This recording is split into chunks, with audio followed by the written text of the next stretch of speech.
लालची वड़ा पाव वाली। माँ, माँ।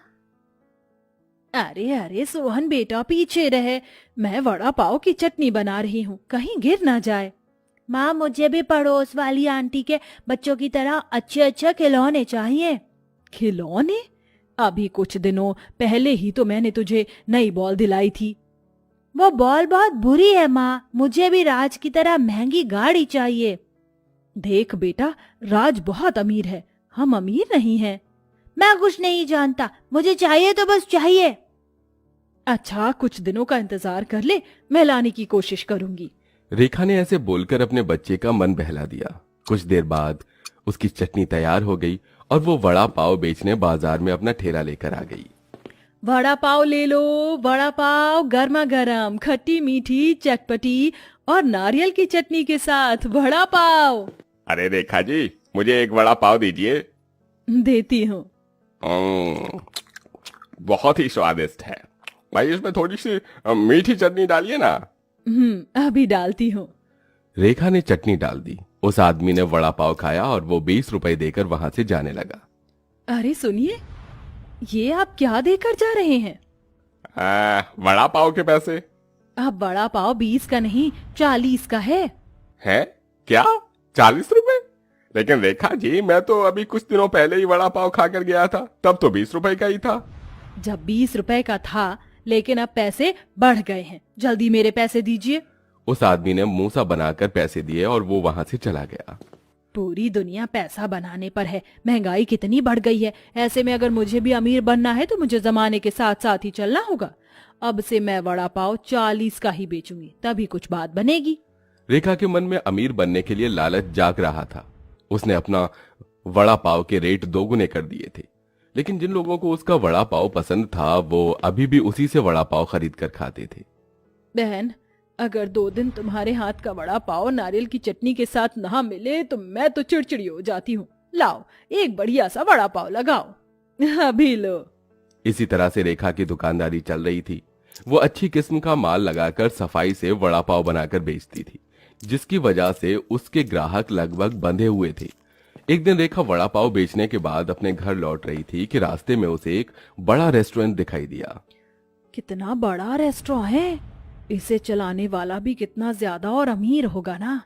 काश मैं भी इतनी अमीर हो पाती, फिर मैं भी मॉल वगैरह से शॉपिंग करती, अपने बच्चों को बड़ी गाड़ी में घुमाती। रेखा ऐसे ही सोचती हुई घर आ गई।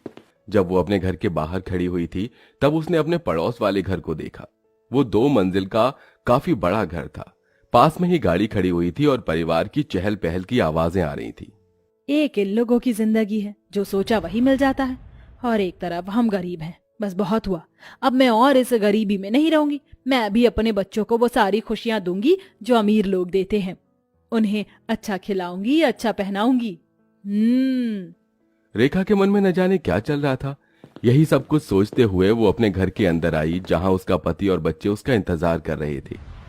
अरे रेखा, आज आने में देर हो गई। लेकिन कमाई क्या हुई, वही 100 या 200 की बचत।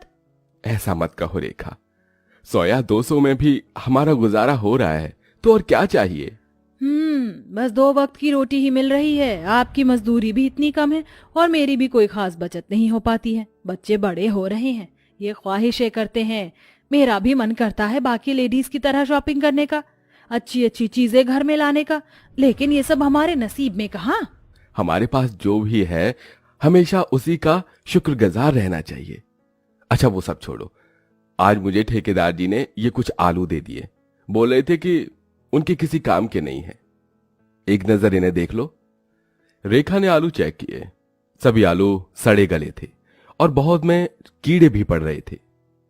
अरे कितने गंदे आलू हैं, मालिक को क्या मैं कोई भिखारी या पागल लगता हूँ? अरे फेंको इन्हें।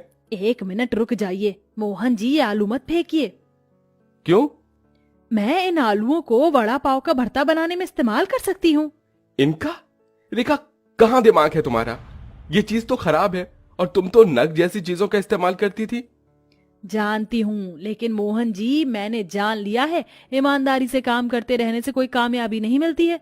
सुबह से शाम तक ना जाने कितने ग्राहक आते हैं, लेकिन बचत नहीं होती। इसकी वजह है क्योंकि हम कुछ ज्यादा ही अच्छा माल लगाते हैं। पता है, ये बड़े बड़े रेस्टोरेंट वगैरह जो होते हैं ना, ये ऐसी ही चीजें लगाते हैं जिसकी वजह से इन्हें मुनाफा ज्यादा होता है। रेखा, ये तुम कैसी बातें कर रही हो? वो लोग नियत के साफ नहीं होते हैं जो ऐसा करते हैं। तुम चाहती हो कि तुम्हारा चलता हुआ काम ठप हो जाए? मुझे मत सिखाइए मोहन जी, मैं अब इस गरीबी से तंग आ गई हूँ। मैं ना अपने बच्चों की कोई फरमाइश पूरी कर पाती हूँ, ना ही अपनी। लेकिन अब ऐसा नहीं होगा, मैं वही करूंगी जो मेरे मन में आएगा। मोहन ने रेखा को बहुत समझाने की कोशिश की, लेकिन वो नहीं मानी। उसने उन्हीं सड़े हुए आलूओं से भरता बनाया और साथ ही उसने बेसन चटनी के लिए टमाटर वगैरह भी सभी घटिया किस्म के खरीदे। अरे वाह, इतने सारे वड़ा पाव का सामान पहले के मुकाबले आधे से भी कम दाम में आ गया। रेखा बहुत खुश हो रही थी। उसने अपने पुराने दामों पर ही लोगों को घटिया किस्म के वड़ा पाव बेचे। उसके ठेले पर उसकी पड़ोसन भी आई। कैसा चल रहा है सब कुछ रेखा जी? अरे रजनी जी, आप सब अच्छा ही है। चलो अच्छा है, आज तो मेरे बच्चे वड़ा पाव खाने की जिद कर रहे थे तो सोचा कि आपसे ही लेती चलो। वैसे मैं अपने बच्चों को ऐसे स्ट्रीट से खरीद कर कुछ भी नहीं दिलाती हूँ, पर आप तो अपनी ही हैं। सही कहा। वैसे आप कहाँ से लौट रही हैं क्या?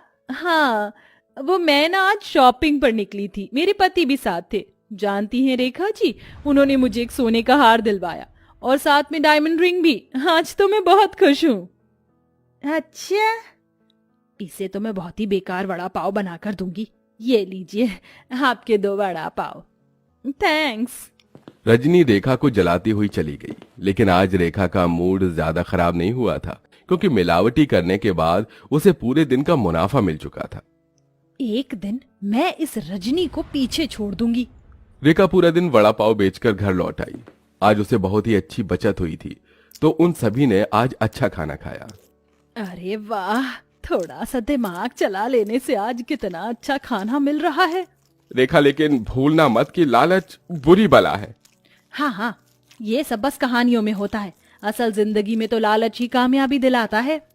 रेखा मोहन की मानने को तैयार ही नहीं थी। ऐसे ही मिलावटी सामान जैसे घटिया तेल, पई वाला बेसन, गले हुए टमाटर की चटनी और बेकार आलू लगाते हुए रेखा को 1 हफ्ता होने को आया था। इस 1 हफ्ते में ही उसने अपने बच्चों को अच्छे कपड़े, खिलौने वगैरह सब दिलवा दिए थे। बहन, पहले तुम्हारे वड़ा पाव में जो स्वाद आता था अब वो नहीं आता है। बनाने भूल गई हो क्या? मेरे हाथों का स्वाद तो आज भी वही है। लगता है खाने वालों की जबान में कमी हो गई है। तुम तो पूरी ही बदल गई हो। ये लो बहन तुम्हारे पैसे। रेखा की आदत भी खराब हो चुकी थी। वो अपने ग्राहकों से अच्छे से पेश नहीं आती थी और ऐसे ही चलते हुए अब लगभग 1 महीना होने को आया था। जो लोग रोजाना उसका वड़ा पाव खाते थे, अब वो बीमार पड़ने लगे।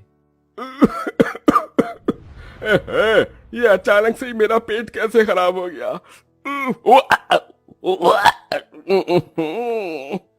अब रेखा के ठेले पर लोग शिकायत लेकर आने लगे थे। अरे बहन, कैसा वड़ा पाव खिला रही हो? जब भी खाता हूँ मेरी तबीयत खराब हो जाती है। अच्छा, क्या सबूत है कि मेरे वड़ा पाव की वजह से हुआ है? तबीयत तो कैसे भी खराब हो सकती है। जाकर अपना चेकअप करवाइए। रेखा अपने ग्राहकों को इसी तरह टेढ़ा जवाब देकर भगा देती थी, जिसकी वजह से अब उसकी बिक्री बहुत कम हो गई थी। लोग उसके वड़ा पाव खाने ही नहीं आते थे। अरे यार देख वड़ा पाव, चल खरीदते हैं। नहीं, यहाँ से मत लेना। जानती है मेरी दादी माँ बता रही थी ये कोई खतरनाक चीज की मिलावट करती है। इसके यहाँ के वड़ा पाव खाकर सभी की तबीयत खराब हो जाती है। क्या सच? तब तो चल हम कहीं और से लेकर कुछ खाएंगे। अब रेखा के ग्राहक इसी तरह से जाने लगे थे।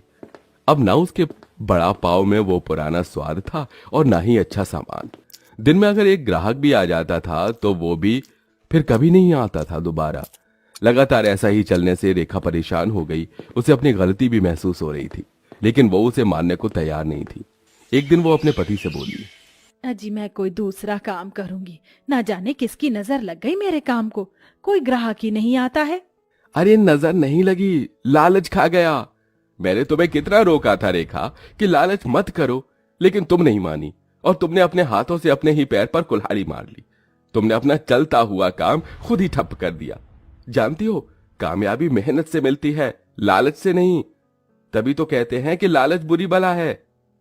अपने पति की बात सुनकर रेखा सिर पकड़कर बैठ गई। अब उसे अपनी गलती महसूस हो गई थी।